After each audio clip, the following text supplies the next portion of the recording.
डरावनी दुल्हन। आज मैं आप लोगों को कुछ हकीकत बताने जा रहा हूँ जो बक्सर ज़िले के एक गांव में हुआ था।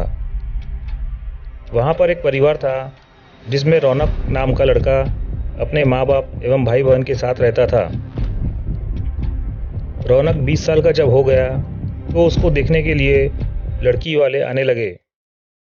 कुछ दिन बीत गए, तभी रौनक को एक लड़की की फ़ोटो अच्छी लगी। उसने अपने माँ को बोला, माँ मैं इसी से शादी करूँगा। और बोलता भी क्यों नहीं, हर लड़के की ख्वाहिश होती है कि उसकी औरत सुंदर और संस्कारी हो, ताकि किसी के सामने ले जाने से उसका मान भी बढ़े। उसकी माँ ने बोला, ठीक है बेटा, तुम्हारी शादी मैं इसी से करवाऊंगी। और लड़की के पिता को हाँ बोल दिया। कुछ दिन बाद उसकी शादी का दिन आ गया।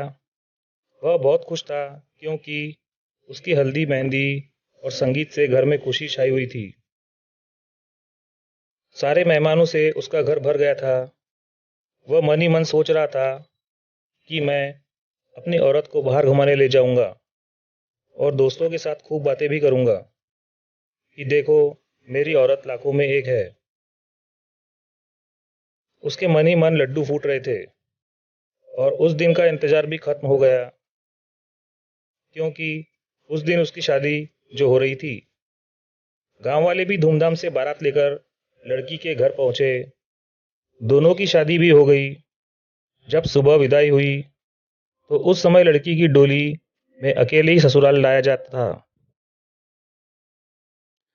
चार कहार डोली को उठाते उठाते थक गए थे। वह बेचारे सोचे कि कहीं पेड़ दिखे तो डोली उसके नीचे रख देंगे, तो थोड़ी देर आराम करके फिर आगे बढ़ेंगे। और आम का पेड़ तभी दिख गया। वह लोग डोली को रखकर पानी पीने लगे और बोले कि बहू, अगर आपको भी प्यास लगी हो तो पानी पी लो। बहू ने कुछ नहीं बोला और चारों को थोड़ी सी आंख लग गई। तभी उस पेड़ की चुड़ैल नीचे उतरी और दुल्हन को मारकर उसके अंदर आ गई और डोली में बैठ गई।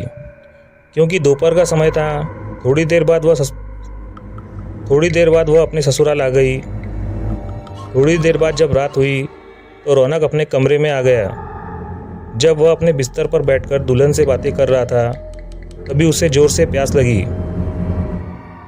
उसने कहा, मैं पानी पीकर आता हूँ। दुल्हन ने बोला, आप बैठो, मैं पानी दे रही हूँ। इतना कहकर उसने अपना लंबा हाथ करके कुएं से पानी निकालकर उसको दे दिया। इतना देखते ही रौनक जमीन पर भद्द से गिर गया और बेहोश हो गया।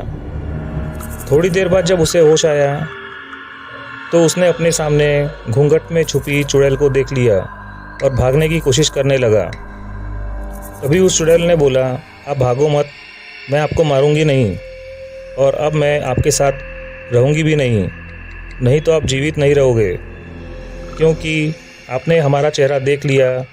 लेकिन यह गांव हमारी ही निगरानी में हमेशा रहेगा, क्योंकि यहाँ मेरा ससुराल है। और मैं आपको एक बात बताती हूँ जो आप अपने गांव वालों को बता देना कि जिस घर का चूल्हा उत्तर दिशा में होगा वह सब अपने घर का चूल्हा दक्षिण दिशा में कर लो, तो उनके घर में हमेशा बरकत बनी रहेगी। इतना कहकर वह गायब हो गई। शास्त्रों के हिसाब से माना जाता है कि दक्षिण में अक्सर भूत प्रेत निवास करते हैं, लेकिन ऐसा करने से आज भी उस गांव में कभी भुखमरी या फिर कोई बीमारी जल्दी नहीं आती। वहाँ पर सब हंसी खुशी रहते हैं।